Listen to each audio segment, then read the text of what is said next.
All right, yo, what is going on, guys? DOZ 101 here, doing this podcast about the greatest WWE character of all time, The Undertaker. And with me, as always, are my colleagues, Cousin Cheeto and Zamario. Pleasure to have y'all here with me. How Thank you you very doing? much for hosting today, Jose. Much appreciated.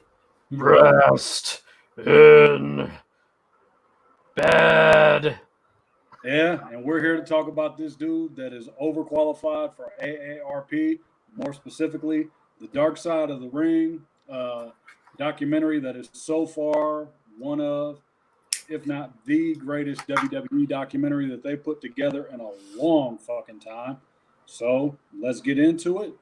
Undertaker, as you all know, started in the WWE, WWF in the very early 1990s. He thought he was going to be the Eggman, the gobbledygooker, or whatever the hell they called him. Yeah, the gobbledygooker, the guy in the chicken suit. Yep, but then he turned out to be the Undertaker, and originally his purpose was to go undefeated for a year, get fed to Hogan, but he somehow, managed to stick around almost 30 years later. But now we go into 2017.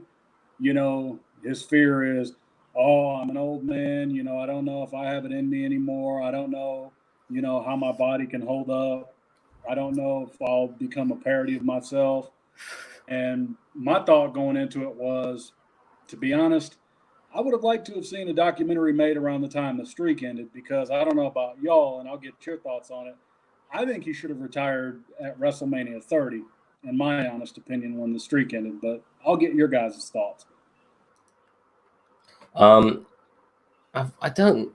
I mean, I'm just worried. I'm worried that he's. I mean, there's more to his performance against Reigns. He made you realize this guy needs to hang up his coat now. Because like he was so out of shape, and there are times during Undertaker's sort of like annual or twice a year sort of appearances when you see him, and and when he in the series he jokingly calls himself Santa Claus. Well, he looks like fucking Santa Claus at times because his gut is absolutely huge. When you see the Brothers of Destruction together and you see these two behemoths with behemoth bellies and they're heaving up and down when they're lying on their back, it's no wonder that a man in his 50s is unable to perform at the highest level on the biggest stage of them all. So not obviously these, but just so everyone who's watching understands, we are going to be spoiling the shit out of both episodes.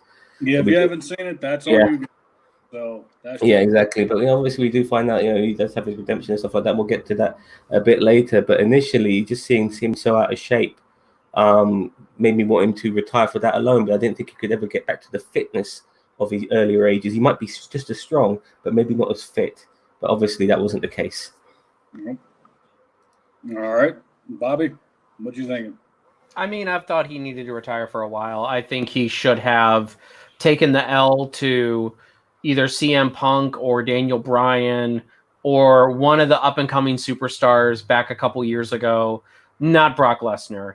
And I think he should have retired. And although he does look good in the ring, from what I've seen, like he looks okay in the ring now because he's had the hip replacements and stuff like that. But truth be told, the guy's just past his time, and he's had so many injuries. All he's going to do is take that. I mean, there's, and I know I'm jumping ahead, but there's parts in this documentary where he says, I just want to play with my kids. You have the new hip, go and do it. Like, he had to train from, I don't remember when they said what month. He had to train from like early, like months before WrestleMania. Yeah. He had to train before. I think Hell in a Cell was when he had to start training to let Vince know if he was going to be able to do WrestleMania. Yep. And it's just like, dude, like, I like The Undertaker. He is a staple in this business, but the problem is that he's going to get to the point where he is no longer a shocking factor. He is becoming what he says he doesn't want to be, is a parody of himself. And unfortunately, he says those things, but then he's doing the opposite. Okay. Yeah. Episode 1 is going to get through very, very quickly, because basically all it was the Undertaker was like, oh, I don't know if I still have it in me to deliver this match. I want to try to give Roman Reigns my best. And you could just see it within The Undertaker. When you go back and you watch the highlights of that match, or you watch that match, you see him as just an old, broken down man, stumbling, fumbling, bumbling. The spot where Roman Reigns tries to pick The Undertaker up for the tombstone is what broke my heart. I don't know about That was the reversal, wasn't it? They yeah, fucked up the reversal. yeah, that just broke Yeah. my heart in that, because I'm like, oh, you see The Undertaker and you just can't. Sorry. Oh, it's all good.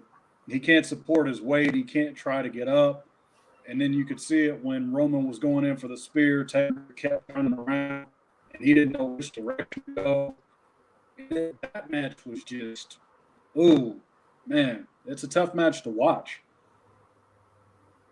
And, I feel bad for Roman because Vince is trying to make Roman that guy, but it just didn't go as planned. It just didn't go as it should have.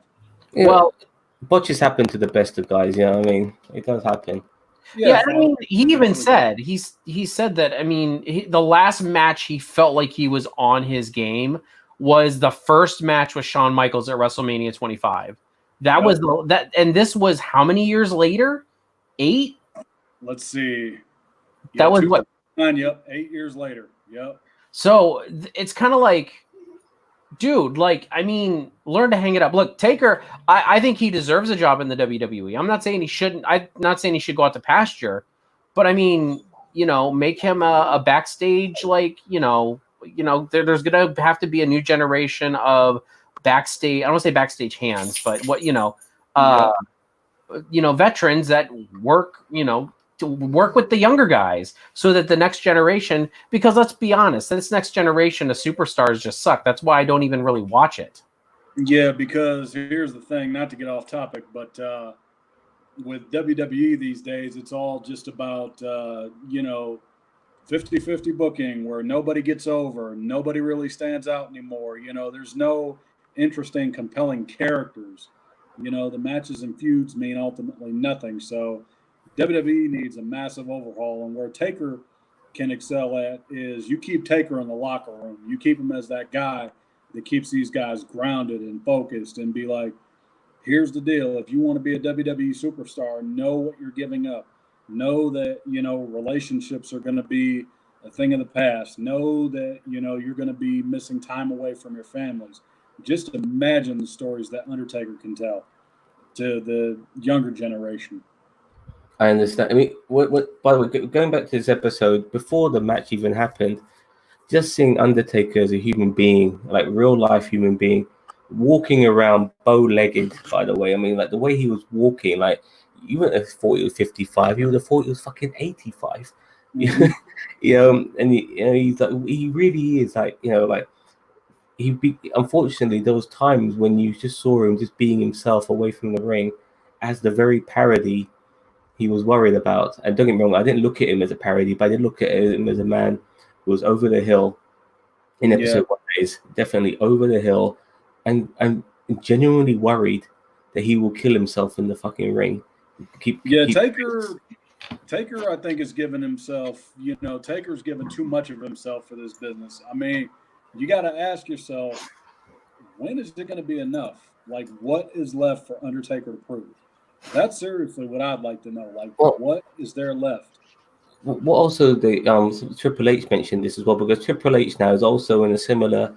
I don't think Triple H will ever be as big as Undertaker ever, but he's in the same boat as Undertaker regarding their appearances, because Triple H now is a he's like a special appearance type wrestler. And what him and Undertaker said is that now they're not regularly wrestling, even though they've got lots of time off and time to do all types of shit. When they do wrestle, it fucking hurts because their body's not used to taking bumps all the time. And on top of that, they're older. Both these guys are in their 50s now. So you don't wrestle all the time. Your body's not honed into it, but you can't do it all the time because you are older. You do need to recover, but when you do recover and you get into the ring, you're fucked. I mean, it's a double-edged sword, man. It really is. Yeah. Really and then you go, he says like, oh, I didn't give Roman the best that he deserved. He felt guilty over that.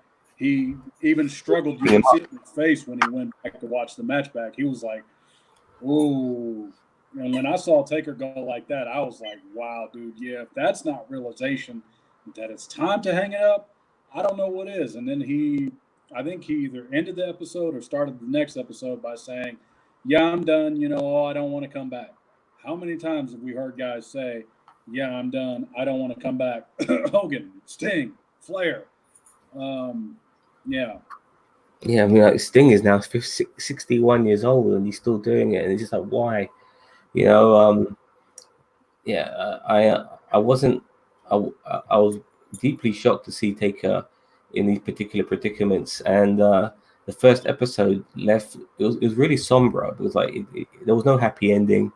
Not only did he win the match itself, far as he was concerned, wasn't good enough. He felt physically he wasn't good enough, and he was questioning himself. But I do recall Undertaker being told by Triple H, remember Who the these fuck you are? remind these people who the fuck you are. And I love that because he needed that, because it also showed you that Taker's human, man. Like, he can doubt himself. He might be a big, strong, muscly guy, but he can feel vulnerable and emotional and all of that shit. And in a hard man world, sometimes you need somebody on a similar level to you to really get you. And Triple H did. I mean, those two guys have been working with each other for decades, and they know the top tier guys. So, but yeah, I'm pretty much done with episode 1. It was really like looking Taker with a sorry viewpoint. Mm-hmm. Episode 2, the redemption, was a really good episode, and I thoroughly enjoyed it. But if you've got anything more to say regarding episode 1, please do, Roberto. No, that's it. Michelle McCool's hotter than I remember. Yeah, she's aged well. She's taking care of herself. That's for sure. She's a fitness fanatic, man. So I got a lot to say about her, by the way, but I want to bring that up a bit later.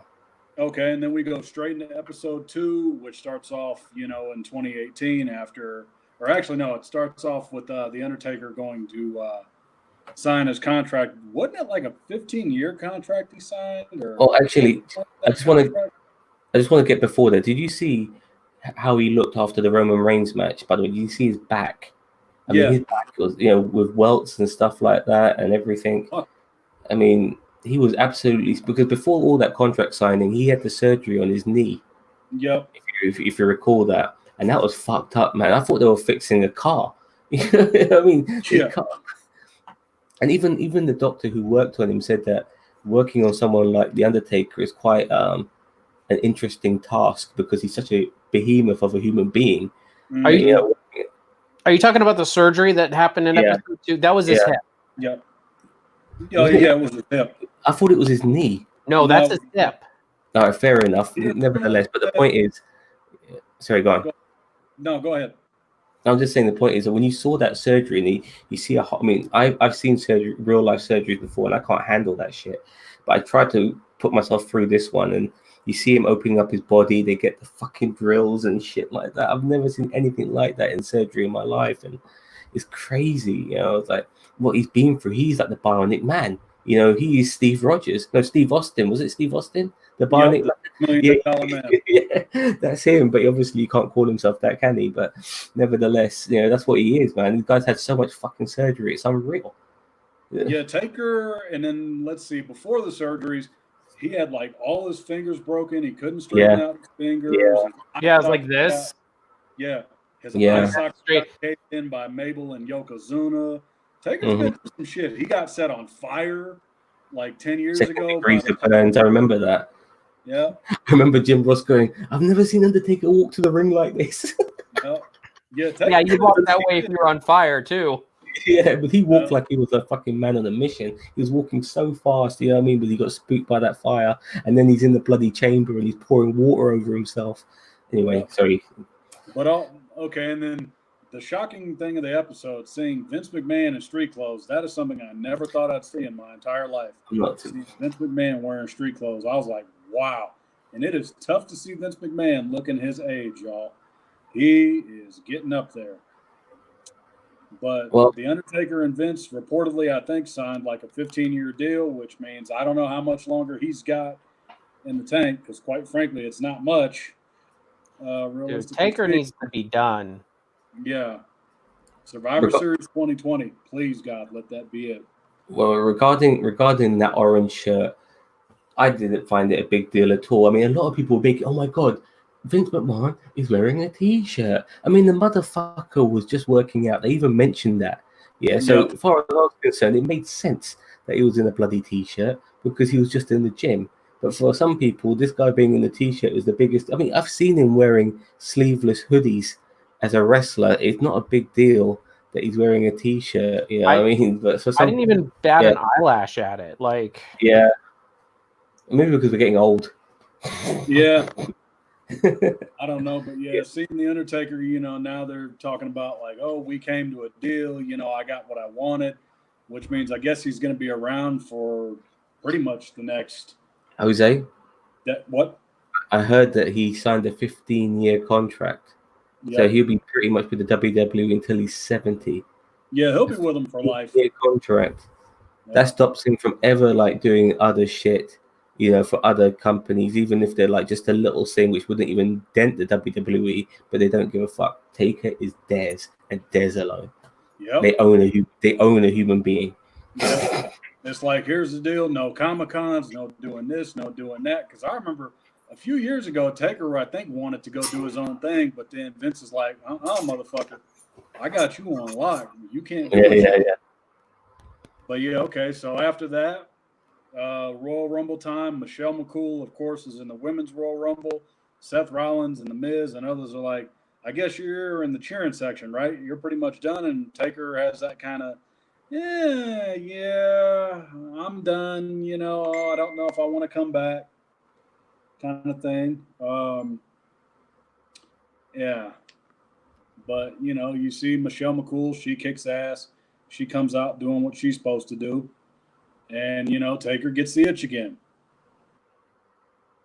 Yeah, he would do, obviously, being around in the Royal Rumble and being around all his mates and stuff like that. And he knows that, Royal Rumble and WrestleMania are connected. They both work off each other. So once you're at the Rumble, WrestleMania is only a couple of months away. The itch is going to be coming.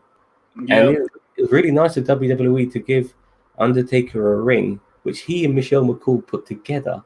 Yeah, you can tell he's a craftsman and stuff like that. And people can't say Taker is not dedicated to the business. I'm like, dude, to get a ring shipped to you and you put the motherfucker together yourself and then you start running the ropes. I mean, you could see Taker doing his cardiovascular. He was looking winded and old as shit at first when he started out doing that. And then over time, he started picking it up and getting better. What'd you guys think about that? Well, my thing... So go on.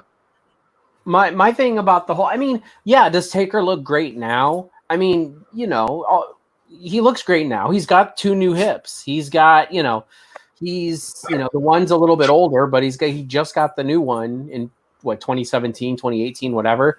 Mm-hmm. So yeah, of course he looks good, but I mean, he's got the rest of his life. Like, there's no guarantee that he's going to be able to get another surgery on that hip. So, I mean, it just like, his last match with Roman Reigns, okay, like that was, I get it. You have to prove a point because you suck so bad, but the problem is that he wouldn't have got to that point if he didn't let himself, keep going. And if he would have chosen his way to go out rather than, because apparently that Roman Reigns was supposed to be the last match of his. Oh, yeah, that was going to be his retirement match. And you know what? But at the same time, he let himself get that way. And I mean, honestly, he should have, well before that, he should have chose his way to go out. Now, I mean, and they want him there. I mean, he wants to come back every single year for WrestleMania. And it's like, dude's going to die in the ring one day. Like, I mean, he needs to ride off into the sunset. Yeah. They need at the end of WrestleMania, his last WrestleMania, which should be this year, should have been years ago. They should bring out a black horse, and then he gets on the horse at the end. The match is over, and then he rides up the ramp and onto the back and rides off into the sunset. And not a horse. He needs to get on his motorcycle. The motorcycle is his horse. No, fuck the motorcycle. Or here's the way I see it: you put him in a casket and they will it the fuck off. No. With the druids. I personally, I despise Undertaker's entrances. I despise them. Like majority, so much time is wasted on this fucking old geezer getting into the fucking ring. Yeah, I mean, it just drives me nuts. I can't stand his entrances, man. He takes just as long to leave the fucking ring nowadays as well. So, well, that's because they got to wheel him out. Yeah, I guess.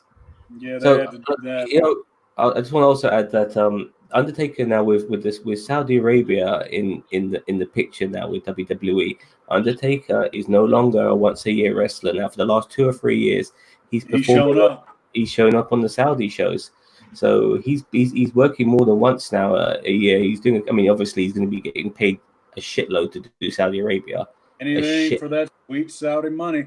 Because what are we on? Sweet Saudi money. Yeah, but he's staying alive. God, he's gonna ruin that good hip, and then he's gonna be in the exact same position he was before. Oh no, he's gonna be worse. He's gonna be in a wheelchair. That's what's getting ready to happen to Undertaker. Yeah. Well, I personally think I mean, I don't want to jump to ahead, but I want to talk about Michelle McCool in a bit. But at the end of this episode, he looked fantastic, and he said he could have got a lot longer. So, in my opinion, as long as he doesn't go back to being fat, which unfortunately he has been in the last few years, it's embarrassing. He talks about the parody. That's a parody too of him being absolutely overweight. I do believe they brought the Brothers of Destruction together to make it easier for Undertaker in tag matches because he couldn't fucking necessarily do everything by himself. So we'll get into that one next time. We'll have to save that for the next episode. For sure. But I just want to bring up when Roberto comes back. I don't know where's he gone? Okay. I want to bring up Michelle McCool now because go ahead. You know, I see two people in Michelle McCool and Mark Calaway as two people who have really benefited each other more than possibly anyone could imagine. I mean, Mark Calaway has fucking struck the jackpot in having a wife like fucking Michelle McCool in every fathomable way. She's not a dumb blonde, far fucking from it. She's got a master's fucking degree. You know, she's got an educational background. She's a very, very intelligent woman. She's also a fitness expert, so she'll keep somebody like the Undertaker on his toes by making sure that he remains healthy, which he hasn't been recently. I noted that, but I think now, you know, maybe with more realization. Obviously, she understands wrestling, being an ex-wrestler. She's fucking gorgeous as well, and she's so bloody loyal to him. You know what I mean? She's so loyal to him, and in turn, that's rare to have these days. Yeah, exactly. But Michelle McCool as well has struck gold because you know the old saying, you know, when it comes to wrestling, there's 5 really, like in what you can name on one hand some of the wrestlers who have transcended the business. I would say Hulk Hogan, The Rock, Austin, and definitely The Undertaker. The fun might go towards John Cena at one particular point, but Macho Man. No, everybody knows the Macho Man. No, I don't think the Macho Man is anywhere near those guys. He might be to us because we are wrestling fans, but I don't think the Macho Man is anywhere near Hulk Hogan, Randy Savage, Hulk Hogan, The Rock, Stone Cold Steve Austin, or The Undertaker. Maybe not in the movies, like a movie aspect. You ask anyone who the Macho Man is, and they know. I still think those guys are. I think Macho Man is in the tier below that. Unfortunately, that's just my opinion. But nevertheless, yeah, she has struck gold. She's got one of the biggest fucking names in wrestling of all time as her husband. You know what I mean? So she is sorted in that particular sense. She'll get respect and everything from it, and they both benefit each other. I mean, having someone like Michelle McCool as your wife has really helped Undertaker. It's grounded him. It's smarted him because he hasn't got a dumb bitch as a wife. You know, she's far fucking intelligent than he will ever be. And to have somebody like that in your corner who knows the business inside and out, is recognized and all of that. I mean, Undertaker having her is why I believe he's lasted as long as he has, because without her, I don't think we would have seen Undertaker going on this long, in my opinion. No, I don't think so either. I think Undertaker's lucky to have a wife like that, because the thing is, in the wrestling business, most marriages ain't going to last. I mean, the longest that lasted was maybe Hulk's marriage, all those years, for over 30-something years, and God willing, Taker and Michelle can last that long. But, you know, how long has Tripp and Steph been married? Is it going on 2 years? They're getting up there. They're going on, I think they're 18. Almost 17, 18 years now. They're getting up there. Yeah. I knew they had to be coming up on 20-ish because they got married not long after that whole storyline came out. No? About 4 years after the fact, because let's see, that storyline started in 99, and then they got married in 03. So, yeah, about 3-4 years after the fact, after that angle got started. But, okay, now we get to Undertaker. Now he's like, oh, I'm getting the itch to come back. And then he played the rib on Vince of like, I'm going to wait till the last minute. I'm going to wait till the Chamber pay-per-view to tell him that I'm in. And then who do they put him up with? They put him up with Mr. Franchise, Mr. Greatest of all time, Mr. Everything that Hulk Hogan once was. The icon, the franchise, John Cena. I forgot about that match, actually. I did too. Well, wasn't it always like 5 minutes long? It was one of the greatest squash matches of all time. It was a squash match, man. A glorified squash match. And Cena took it, and he took it happily, which was so funny. He didn't mind. He was all up for it. Yeah, I'm going to get squashed by The Undertaker. Oh, I'm part of this period of his career where he was beating the shit out of wrestlers. And what I found more fascinating is that those guys have only fought each other once before. Who would have fought? Oh, they fought more than once. They fought on SmackDown at least, probably. Yeah. I think pay-per-view wise, they've only fought once before on pay-per-view. Once, yeah. Yeah, actually, you're right. Actually, they did. And that was actually, that was actually right here in Denver. Yep, when they fought. Man, I wish I would have got to go to that. Vengeance, I think. Yeah, Vengeance. Denver in 2003. I remember that shit. Because that was the year before Cena went to Raw. And he got the WWE title and everything, I believe. Cena was transcending. No, that was 2003. Cena was still on SmackDown until about 2005. So, that was about a year and a half before he went over there, before he went to Raw. Cena was going for his transcending because he was being less thugonomics and more Fruity Pebbles. And he was going through that. He was rapping. And then they jumped forward. Started to be Mr. Company Man, and then they kind of jumped forward to John Cena putting over The Undertaker. Like, this has always been something I've wanted to do. I've always wanted to face The Undertaker. And then you see highlights of Undertaker with guys he wanted to work with, talking about, I wish I could have always worked with like AJ and. Which he did, didn't he? This past year. Yeah, but he's not dead. Yeah, but back then when AJ was kind of getting going, he was like, I wish I could work with AJ. That was a dream match of mine. Well, he said he reminds him of Sean. Yeah, but even then, Roberto, like he had a fucking, cinematic match with AJ. I mean, honestly, it's not really a proper match, is it? It's bullshit. I mean, that's not the sort of match. I didn't watch it. I just know that it was a. It wasn't a match. It was a fucking. It was a live match, basically. It was a short film. It was a short film. It wasn't a match. It's a short film. You know what I mean? But you can tell Undertaker's not taking any bumps. It's all edited. So no major bumps, that is. Yeah. But this is why I always prefer the American Badass character more than the Dead Man, because the American Badass is Mark Calaway. Mm-hmm. It's an extension of who he genuinely is. It's the same way with Stone Cold Steve Austin and Dwayne The Rock Johnson. The best gimmicks are always an extension of your own personal character, even Mr. McMahon. You know what I mean? They're pretty much their own, they're yourself, and you're just making it more flamboyant.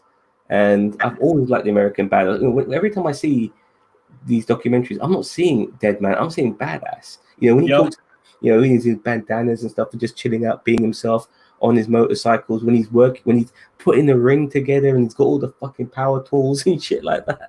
You know what I mean? That's the American Badass. He's always been, in his heart of heart, he's always been the American Badass. And for me, I look at The Undertaker as his alter ego. You know what I mean? If you're being a superhero, okay, time to be the superhero now. When I'm just doing my own thing, I'm an American Badass. But when I'm out in the ring, I've got the hat on and shit like that. Okay, superhero mode. And that's how I look at it for Mark Calaway. Rolling. Oh, please. That was the only bad thing. That his intro music was awful. But, I've never, by the way, I could not believe how big they were in junior high and high school. I'm like, Yeah, oh, I know. But they were quite cool at the time. I'll be honest. I like Limp Bizkit back then. You know what I mean? But what a difference oh, 20 years can make. yeah. Yeah. And Yeah, then, but sorry. I just want to quickly, before I forget this thought, I don't know how you feel, but I've never been a big fan of Taker on the mic. yeah, I think whether it was Badass or Dead Man, I think his mic skills are quite monotone and mundane and boring and bullshit. And when he's just waffling on about how he's going to make people rest in peace and all that shit, I can't stand his fucking promos. I can't. I'd rather just watch him wrestle. He's better being a quiet guy. Taker's the kind of guy where it's like he never really necessarily needed to talk, in my view. Like that's what Paul Bearer excelled at. Paul Bearer, I was kind of disappointed they never gave him credit. I mean, I know this is his last ride, but it's like Paul Bearer deserves credit too, just as much as anybody, because he basically made the Undertaker awesome. 3 more episodes left, man. We'll see. Hopefully, they can mention Paul Bearer and get him in there. That'd be cool. But because you know, Jose, because there's 3 more episodes left, and we're already pretty much almost up to date with the current timeline. So are they going to just do it year by year with each episode? Because where we are, we're already at 2018. So what next one will be 2000 up to 2009, where he fights Bray Wyatt. Is that correct? He fights Bray Wyatt, doesn't he? No, I don't. He fought. I'm trying to remember who he wrestled that year. I swear it was Bray Wyatt. I know he tag teamed with Roman Reigns. I know that happened, but I don't remember what else really happened. But no, WrestleMania he fought Bray Wyatt. No, that was 2015. Really? Yeah, that so was. Who did he fight last year? Last year, okay. Last year he wasn't at WrestleMania. Really? Yeah, Vince did not book him for the first time in God knows how long. Wow, no wonder. I had no idea. Okay, Yeah. so it'll be interesting then, but I think we're going to get a lot more of him, how he misses WrestleMania, how that's going to probably itch at him big time, and stuff like that. Maybe see the transition into the badass, because I can already see them in episode 3. I know they're going to talk about that god awful match with DX versus the Brothers of Destruction, and I'm like, man, Sean, why did they're gonna not just talk about that, but they're gonna bring up Goldberg as well. Yeah, they're gonna bring up Goldberg. That'll be because you saw at the end, regarding the the promo for episode 3, you saw Michelle McCool talk about the vicious circle, like he will constantly want protection, which is absolutely true. But if he keeps having these one last matches and they all end up being fuck ups, because honestly, Kane is so out of shape, man. Glenn Jacobs needs to be on a treadmill for a long time. He's so out of shape, and Michaels hasn't wrestled in 8 years. As good as he is, even he'll be missing a step after 8 fucking years. And Triple H is a part-timer. He had 4 fucking guys who were part-timers or retired in that match. No wonder. Not only that, they main evented, which I was like, what the fuck? This is your main event? 4 men in their 50s? Yeah, they're the combined age of over 200. It's like, what the fuck? Then you get Goldberg, and it's like, man, that match was god awful. That was like, oh man. I remember Triple H was joking about that match they had, the tag match in Saudi Arabia, saying that he was the rookie. He called himself him and Glenn Jacobs were the rookies. Yeah. So, do you guys want it really quick? So, Bray Wyatt was in 2015. Shane McMahon was in 2016. That was a good match. Roman Reigns, obviously, at 2017, and John Cena 2018, and then nobody in 2019. I thought, man. So I mean, he wasn't even there. He's at 25-2 right now. Can you believe that he has had 27 WrestleMania matches? Dude, don't hang on 3 more. Whatever the fuck you do, don't. Seriously, don't. Your ass is going to end up in a wheelchair. So, wait, I have a question. Did they ever clarify, was Brock Lesnar supposed to win at WrestleMania 30? Yeah. Yes. Okay, I didn't know if they did that because he was really out of it when he was concussed. Oh yeah. It was good that he won, because honestly, people were not into that match.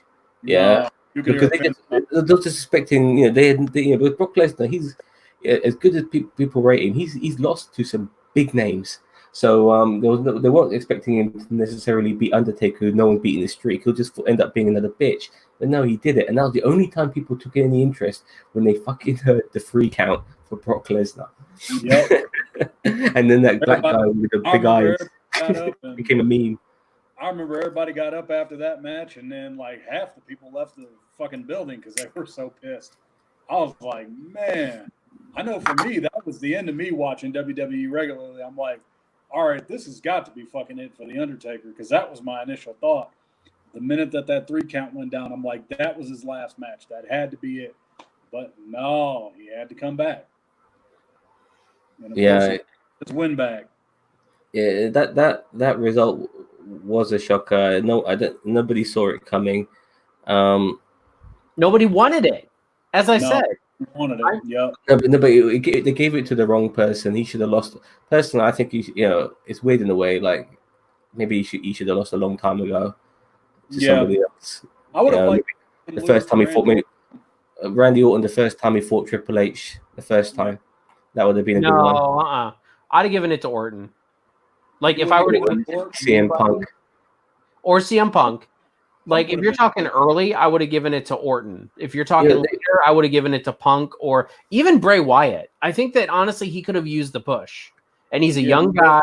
He's just getting his that would have escalated his standing. And I mean, make him legitimately win. Like I'm not saying Brock didn't legitimately win, but it's like make Bray Wyatt just overpower the dead man and just be a better wrestler. Because Bray Wyatt puts on some good matches. I remember when they were in the Wyatt family, when I actually watched, Bray Wyatt was actually in Husky Harris. They were actually he was actually decent in the ring. Mm-hmm. It's not just that, but he's a good person to take that baton of that supernatural person. And, to take over. Because gimmicks are really difficult to pull off nowadays. Gimmicks like that. Undertaker is really the only gimmick of any type that really is possible nowadays, and everybody else who does a gimmick is just stupid, and I feel like Bray Wyatt has pulled off his gimmick. I feel like he's done a good job at it only kind of made sense for it to. He just kept losing. That's the problem. He just keeps losing. I mean, you can't take him seriously if he keeps losing. And that's the problem with WWE is that you have these people that don't look like Roman Reigns take the L for guys or you have guys that look like talented guys that don't look like Roman Reigns taking the L to guys like Roman Reigns. I'm not saying Roman Reigns isn't talented, but at the same time, it's like. It's like the 350th orange creamsicle in a row. Eventually, you get sick of orange creamsicles, no matter how much you love them. Yep, you start to get tired of it. It's like that's always been the WWE's problem, that they keep shoving these fuckers down our throats. I mean, they never had the balls to make someone like Hogan heel. They never had the balls to do that. When they brought Hogan in back into the WWE from WCW after they bought it. He was actually back to the yellow and red, funnily enough. But nevertheless, they brought him in as a heel, as the NWO peak, thinking people wouldn't know. But nevertheless, they never turned him heel. Whilst on WWE, they don't have the bollocks for it. I don't think they have the bollocks for doing it with John Cena. And by the way, I want to mention that when John Cena was calling out the Undertaker, that was the closest, in my opinion, we got to a heel John Cena in modern times. That was the closest we got to it. Because he was the bad guy in that exchange. I actually like that John Cena, the no bullshit, but I'm gonna be an asshole. John Cena. Like I like that. John Cena, yeah. Like I think John Cena would have been a great heel if they ever actually pulled it off. I mean, but they always half-assed his heel stuff. Like when he was going up against The Rock. Like they tried, like they didn't make either of them heel, but they tried to make Cena a little bit more of an asshole because they wanted The Rock to be the fan favorite, and then Cena was like the asshole favorite. The one you did. They wanted everyone to root for The Rock. They didn't want everyone to root for Cena. Like, which but the fuck up that they made with Cena was when Cena was Mr. Company Man, being like, "Yeah, I'm here," and I'm like, "Motherfucker, you could have just destroyed The Rock on the mic by being like." This two-faced motherfucker wants to come in from Hollywood, and then he comes back. He did. My shine? Hell no. Jose, he destroyed The Rock. Yeah, there was that time when Rock came along and he just started monologuing in the middle of the ring. He had shit written on his hand. Remember that? Yeah, And he wrist and promo. Cena comes in and he destroys him, and that was not kayfabe.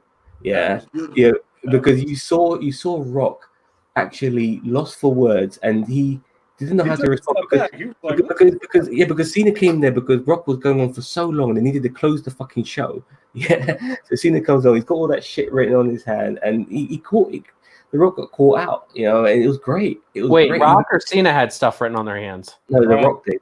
The Rock. Yeah. Yeah. That's why he always looks at his hand. The Rock says, those were one of the best moments because for me, I saw between the lines when I saw that shit. I'm not sure about yourself, Jose. I saw between the lines as well. You know what I mean? I could see that The Rock was flustered, genuinely flustered. Yeah, he got taken back. Rock yeah. Up them promos, but yeah. Cena destroying his ass, and it was like, because man, he was told by Vince, we need to close this fucking show. We need to close it now. And this was not even. And they weren't even feuding. They weren't even feuding because he was doing his thing with what's his face, the Miz. He was feuding with Miz at the time. Yep. Yeah. And then, getting back to it, basically the Undertaker comes out and from his AARP meeting, and he's like, "This motherfucker wants to call me out. All right, it's on." And then Cena just took it like a champ, and here's where they fucked up. They fucked up by not following through with John Cena doing what we've all wanted him to do, be an asshole. Come out the next night on Raw, be like, "This motherfucker, he beat my ass. I can't have that."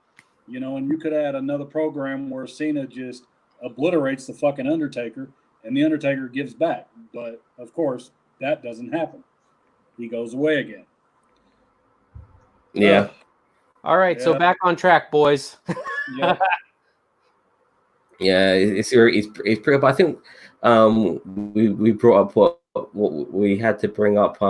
Pretty much, we have Undertaker, who initially when we saw him in the first episode, everyone was wondering, why is this guy not retired yet? Even he was very self-aware that his retirement has become a running gag. He's retired 15 times.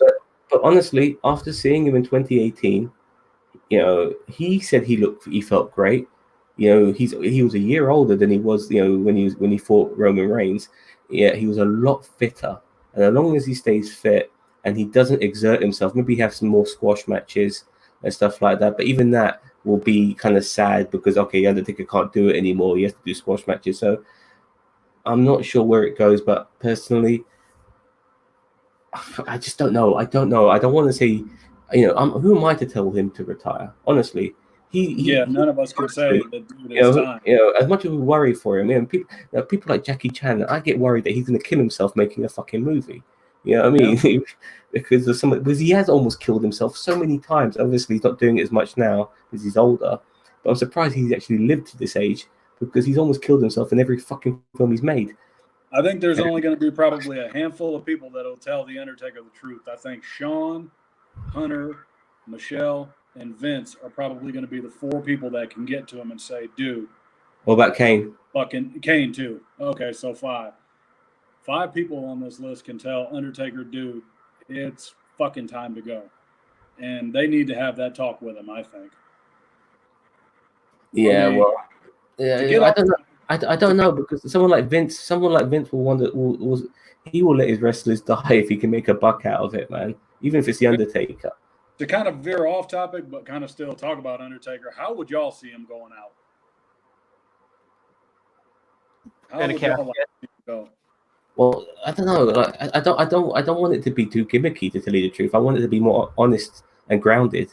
I don't want it to be all this ceremony bollocks. You know what I mean? Yeah, I don't want any of that shit, man. Because now he's more like the badass again. Hopefully, we don't see any of that druid shit for a start, and just keep it a bit more grounded. Maybe he can get on the mic, say he's retiring, whatever. It's his last ride, all of that. Just keep it like that. Keep it short, simple, and sweet. No pageantry.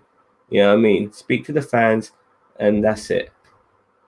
I honestly feel like his last match should be against Randy Orton. I feel like that maybe not. I don't know. I really enjoyed Randy Orton versus Undertaker. I really did back in the day. How about Jeff Hardy? Huh? Or Jeff Hardy or Rey Mysterio?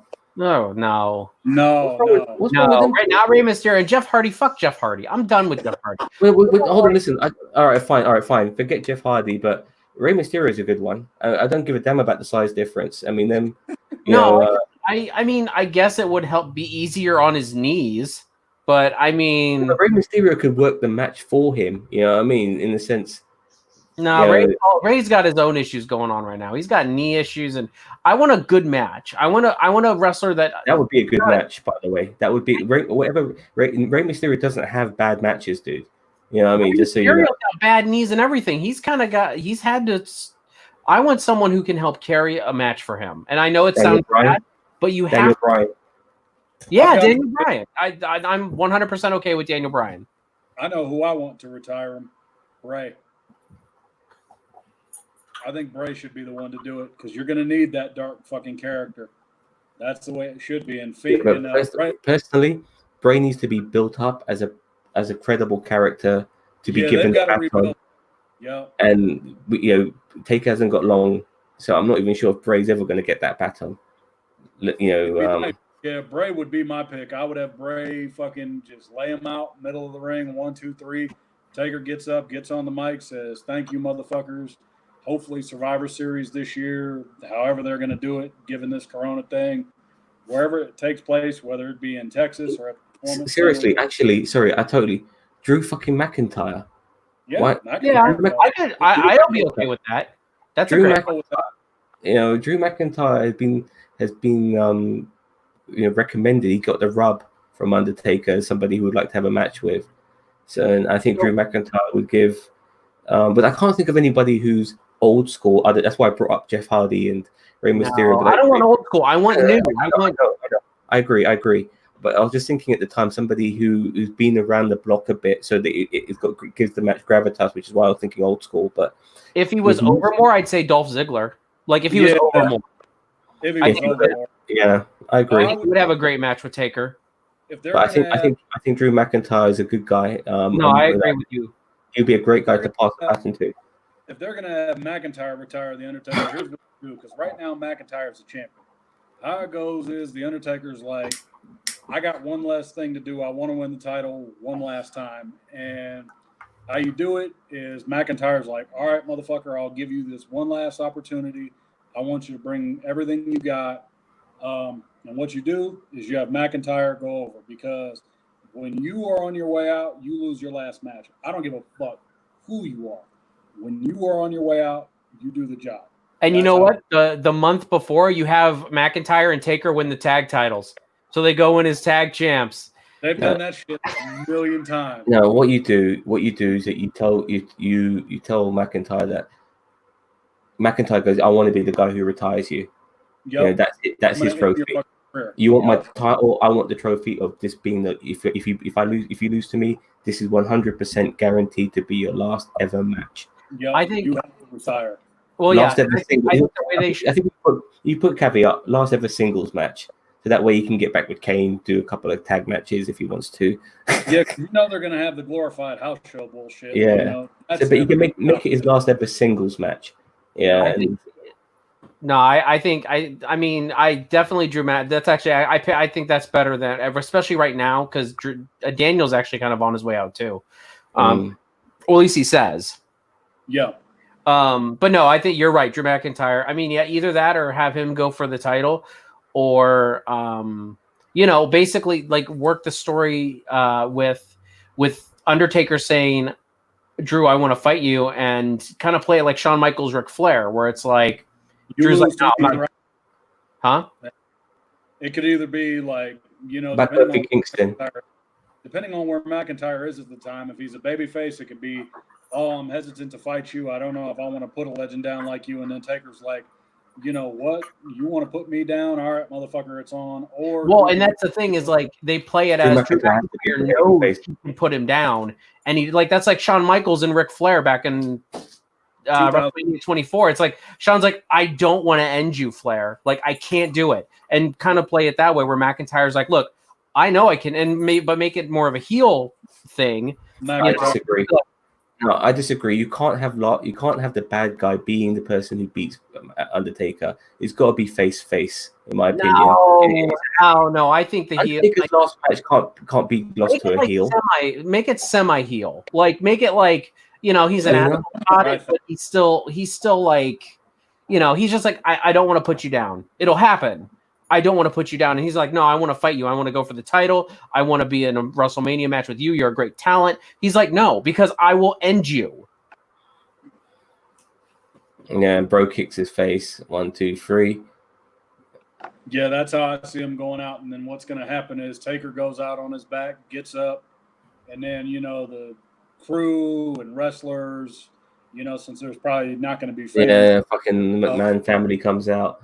Yeah, everyone comes out and they all. Sarah comes out. Who comes out? Sarah. Sarah. His ex-wife. Oh. The one he had the tattoo. Never put a name of your partner's name tattooed on your body. It's instant. Especially in your fucking throat. And your fucking throat, man. And you have to get it surgically removed and shit. Yeah. Fucking idiot. Yeah, I'm sure Michelle loved looking at that. How it's gonna go is Drew fucking kicks him in the face, and then 1, 2, 3, and then everyone comes out. Pat Patterson, Gerald Briscoe, all the old school people. Of course. Yeah. Personally, I think we mentioned earlier about maybe Bray Wyatt taking over from Undertaker, but in a way, a more modern, more realistic person. I mean, Drew McIntyre's a dark, brooding character.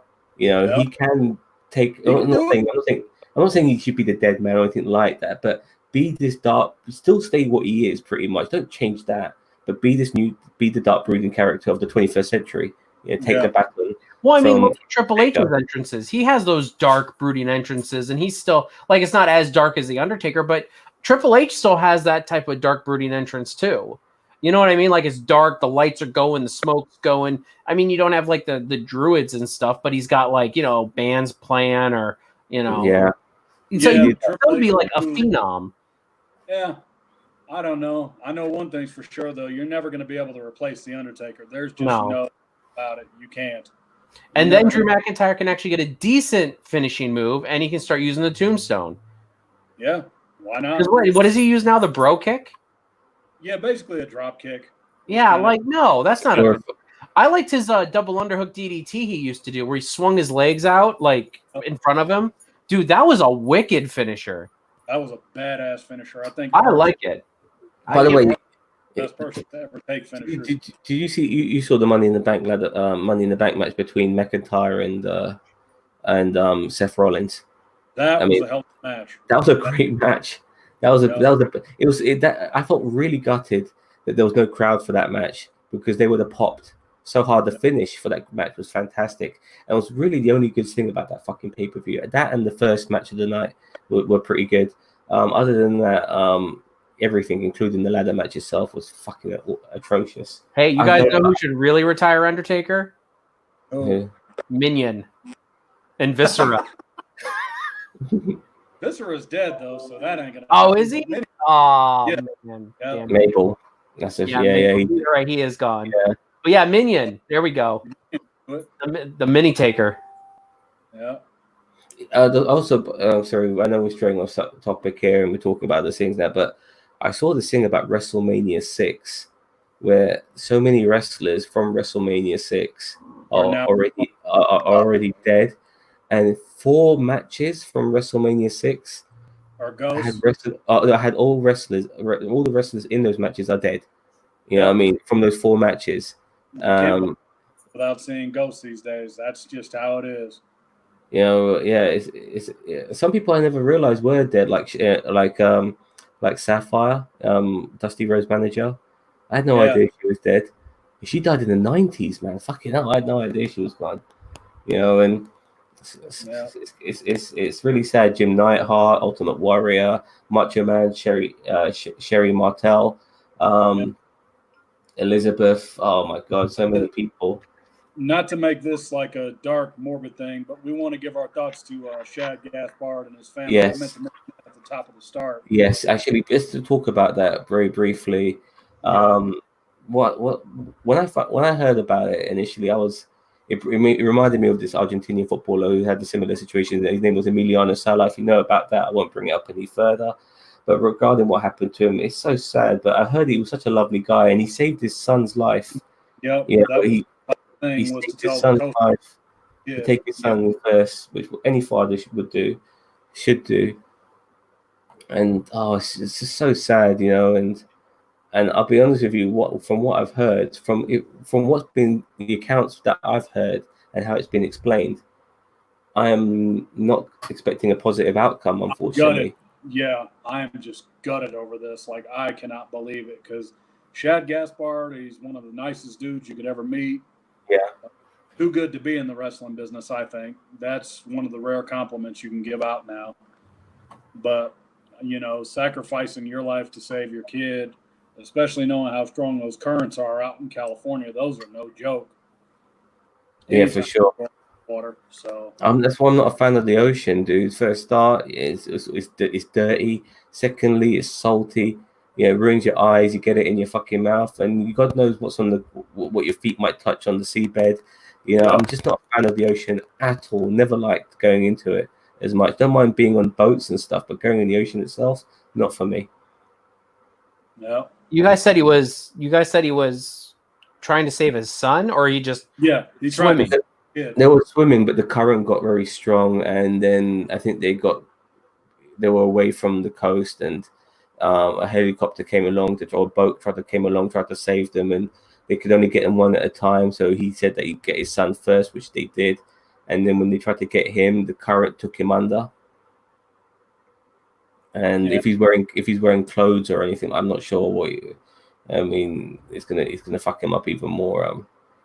It's very sad. I mean, personally, dead or alive, I hope this comes to a resolution quick, so we have some closure on this issue.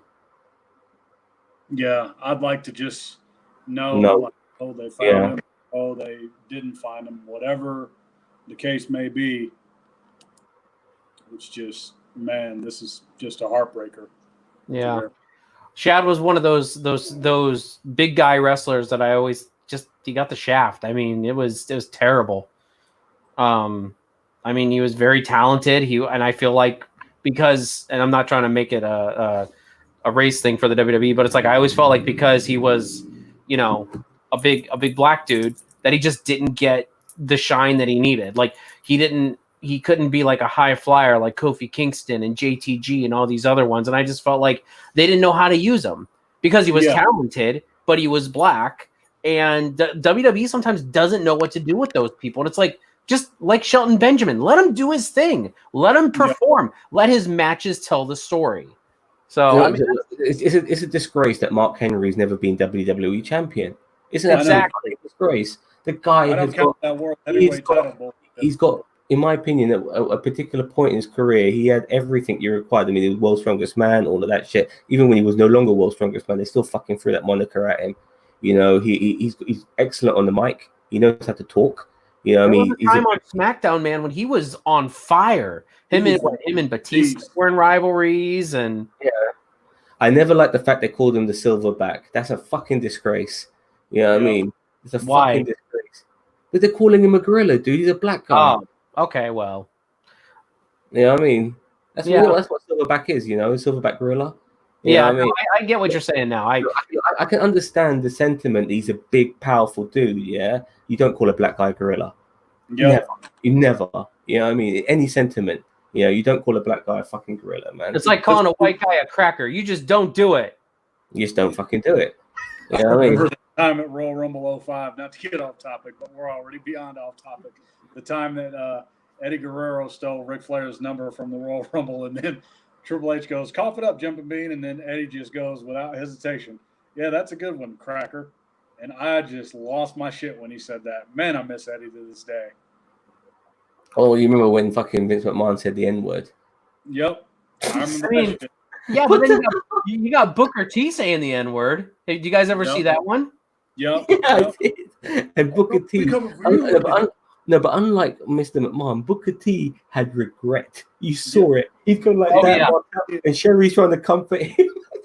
Yeah, like immediately. He's like, He was just like, I was like, oh God, Booker T, what is wrong with you? All right. Are we ready to wrap? We've Yep. been off. Yeah, we sorry guys, we got off topic, but this is what happens when you get three dudes together that just talk about wrestling. Yeah, especially the old stuff. Yeah, especially the old stuff. We just like to ramble on. I'd like to thank Bobby Black. I'd like to thank Zen for joining me. Thank you guys. Thank you for having me host. And with that, we are out. Peace.